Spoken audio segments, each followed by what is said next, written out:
Hey guys, what's up?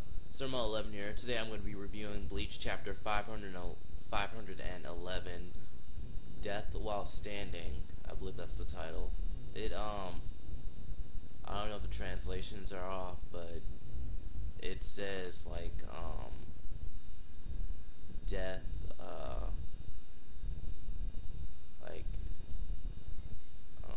okay. Yeah, I got the page. Death, WHILST,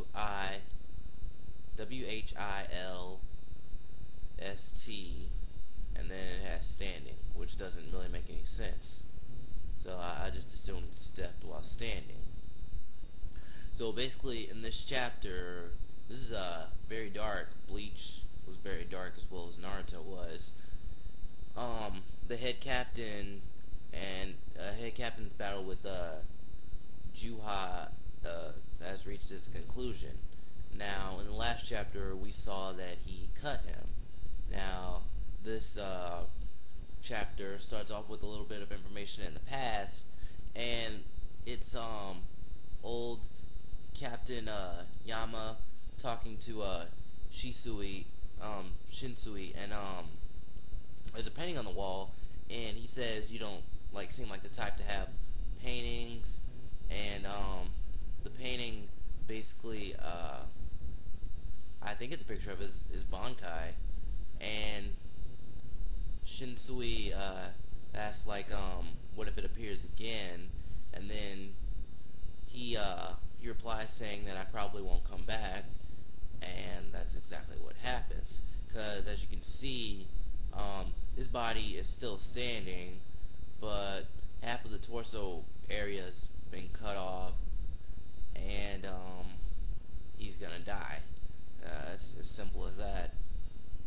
I'm not really caught up on Bleach completely. I have to finish season 2 and season 3, and I have to see all the Aizen stuff, but then I'll be caught up. So I'm guessing during the Aizen arc, he got his arm cut off. So he only has one arm. Shinsui, he notices this. He's like, old man, I assume he's about to go help him, and then the Quincy that he's fighting shoots him in 4 places, and that's get the title of Bleach.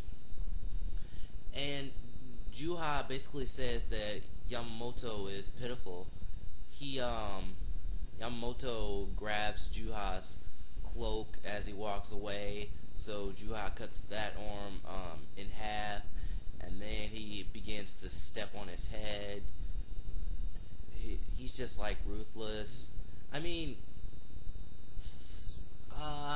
I'm not sure if I've seen something this dark in Naruto. This is kind of like torture, I guess you could say.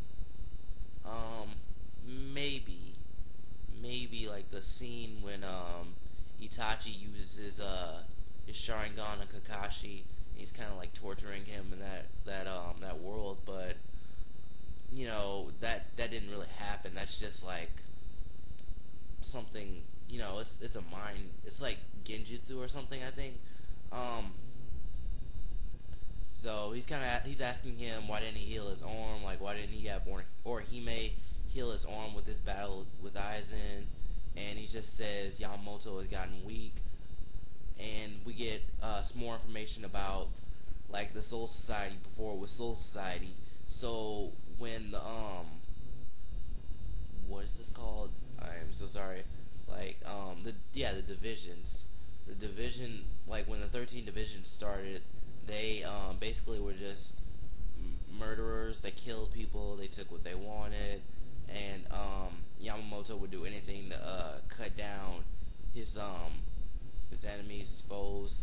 And one thing I noticed is this whole thing was done in one page, which is pretty cool. I mean, you give us some information, but we don't really know who these original members are, and we already know that some of them definitely aren't the current captains. And basically, after the Division 13 people destroyed the Quincy's, they had peace and they just got weak. So Juha says something really cool. He says that the the 13 divisions died with the Quincy's, and I just find that line to be really cool. So he basically blows up Yamamoto. Now, we don't really see the area like that he was in. So like I kind of had a theory here that maybe um he would rise up from the ashes, but I know he's not Phoenix or something. I just said that because his Bankai, his technique is just based around fire, so I just kind of just was just throwing that out there. Or maybe when if Juha has to fight Ichigo and then he starts to use Yamamoto's Bankai, maybe Yamamoto would like come from the fire, or maybe he would be like one of the skeleton things, like his Bankai has different directions and it does different things. So maybe like the one that summons like all the dead people, maybe he would be one of those people. So everyone notices this. Like I don't really know all the eyes. I can't recognize all of them, but I know Shinji is reacting to it, and then the other girl, the girl who's like a visor, those two are visors, but I don't know the other eyes. And basically, there are these Quincy's. They just put their hands down on the ground, and then they summon the soldiers, and Soul Society has been destroyed. One of the guys says, "Don't panic. They're small fry," and then I think they kill him, or they at least hurt him. And the soldiers basically you kind of just had like the higher ups kind of just like make things easier. They've destroyed they've killed some people, and then they've just like taken out some of the best people in Soul Society, and then they just destroy it. I can't really take credit for this, but King of Lightning, he said this is like Hitler's blitzkrieg technique. I studied this, but I don't remember it. I actually studied this last year. I should remember it, but it was pretty cool. You send in your best people, and then you send in the soldiers, and it's just like this whole thing. It's pretty cool. Now, as I said before, I'm not caught up on Bleach, but I do know most of the events that take place. Now, who is the Zero Division? Now, I looked this up, and it said they were the group of people with the attack. What was it, like the task force or attack force that is with Soifon? I'll just look it up right now.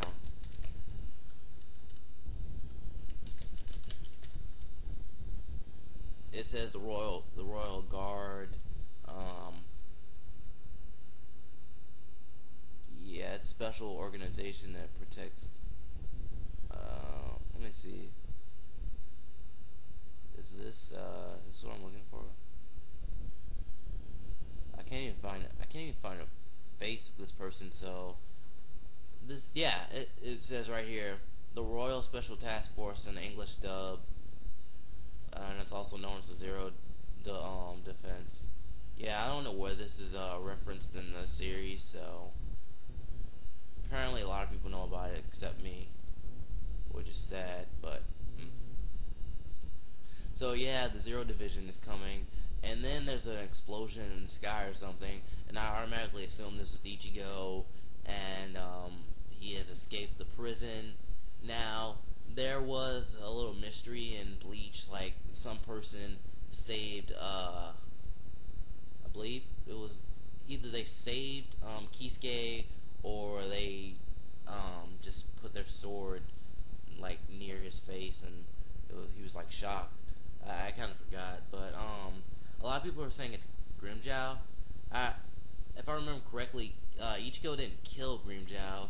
I think like the soldiers took him away or something, and that's like the last we saw of him. But I know Ukiura died, and he probably won't come back. Based on the two characters and which one I like better, I would say Ukiura. Even though he's done some bad things, I didn't really like Grimmjow. He's just like that.